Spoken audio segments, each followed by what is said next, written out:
Hey guys, it's Joby, and tonight instead of learning some new chords or some new scales or something, we're going to talk about something technical, and I'm going to teach you what I consider to be the best method of restringing a guitar with sealed type tuners. I say that because this won't work if you have Fender vintage tuners, and this isn't the way that you would want to do it if you had like locking tuners. But if you have just, standard fare sealed tuners, this I truly believe to be the best method for stringing. And the reasons that I say that are, number one, it takes all the guesswork out. A lot of times when you're stringing a guitar, you will question, oh, do I have the right amount of string hanging out to loop around the post? It's also a method of locking the string in place without having to tie it on the way some people do, because if you tie your string on and you're playing a show, it can really cause you some problems if you break a string. With this method, the string comes off as easy as if you just wrapped it on totally normally. I'm not sure that I actually came up with this method. I mean, I know that I came up with it for myself, but I'm sure there's other people that have probably done this before me. I truly, truly believe this is the best way that you can string a guitar. So I'm going to change the camera angle and let's get started.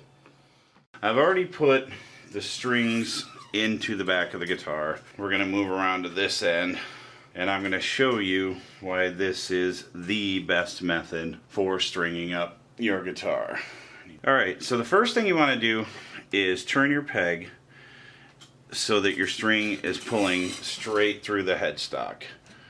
See what I'm doing there? How the string's nice and straight? Put it in the nut there. Okay. So what you want to do, pull the string so that it's taut. You don't need to reef on it. Just barely pull it to where it has no slack in it. Now take your fingers and grab the string right here at the nut and pull it back to right behind the first fret. And then start winding your peg. Now, watch what I do here. The string goes over the first time, and then we're going to hold it down, and when it gets around, we're going to take the excess string and just bend it up with our thumb like that, and then the rest of the wind is going to go under the bent up string. Now the reason that I do it that way, and I'll show you. Alright you guys, so can you see what's going on there?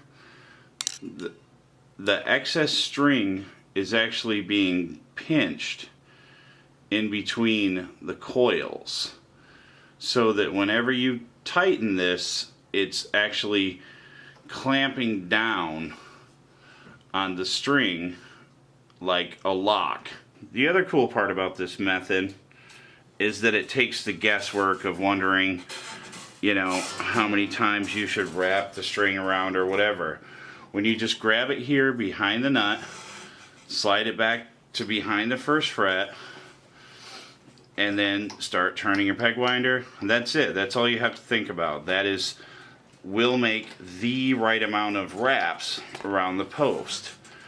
So once again, we go over the top of the excess string.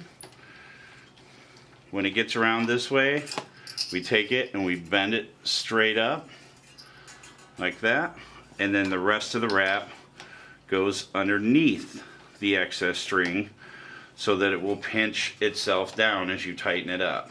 Here's another quick tip, you guys. When you're working on this side of the headstock, flip the guitar around so the headstock's on your right leg instead of your left leg. And also, don't start with the G string. When you're working this way, it actually makes your life easier if you treat it like it's the opposite side of the guitar and string the high E string first. So again, pull your string straight, grab it right behind the nut, and pull it back to just behind the first fret. Start cranking it. Again, you want to go over the first time and then under the rest.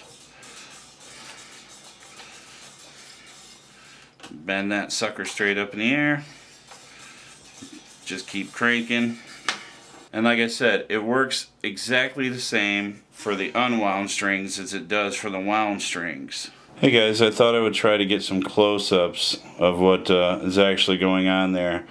See how the wrap is going over the little excess string once and then under it twice there. And then we come to the next string here. Try to pull focus on that. Same thing, over once, under twice. This one here, kind of the same thing there. Over the top once, under twice. Go over here to the smaller strings. Over once, under twice. Unwound string, over once, under maybe 3 times. And then over once, under like 3 times. But you can see with that method just how consistent it is, just grabbing the string behind the nut and pulling it back to the first fret. It's really a huge time saver. That locking method is so much easier than if you're one of the guys that like ties your strings on. Yeah, that works really well, but man, it is a pain in the ass, and if you're at a show and you break a string, it's just going to cause you trouble. So this string comes off as easy as a string that's been just wound around like standardly. And I mean, that's it, guys. My trusty, crappy old Starcaster is ready to do some more guitar lessons for you. That's it for this week. Like I said, please remember to subscribe. I do these guitar lessons every Sunday night. I have a lot of other content on my channel. The Live from My Living Room series. I do vlogs a couple days a week. And occasionally I do gear or other reviews. Thanks a lot for watching, you guys. Take it easy.